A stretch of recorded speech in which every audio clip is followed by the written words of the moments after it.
I think being a little crazy helps in climbing a mountain. It's not always fun, it's not always easy, it's often difficult, it's often cold. We don't know if, what the future will bring, but that's where the rewards come in. I think now most people are starting at a much younger age due to accessibility through climbing gyms and outdoor organizations, so we see kids climbing as young as 6, 7 years old. Has countless first ascents across the Sierra.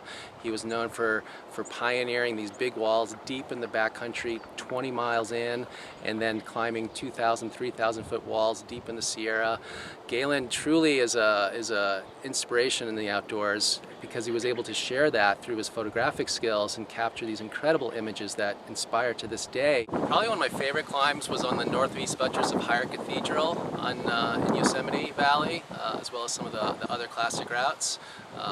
Truly a awesome climbing destination. It's hard to be an outdoor professional or an enthusiast and not have great respect for John Muir and what Muir has done, both in establishing our national parks and really pioneering, climbing as an activity and as a lifestyle.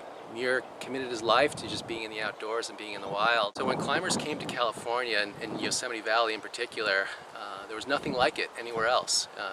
And the California climbers, Salathe and his contemporaries, literally invented the sport. They cut off the legs of their cast iron stoves in order to use them as protection while they're climbing these monstrous walls in Yosemite Valley. They literally invented the sport. We all walk down the sidewalk or down a trail without much thought to it typically. As soon as you step into the vertical world, every movement we make is thought out and is a process. Every hand placement, every foot placement is a distinct process so that we remain in stable and in balance, and obviously without falling. So completely different world. And now contemporary climbers, modern climbers, are taking those same techniques and applying them to the great ranges around the world. It's truly incredible what is possible.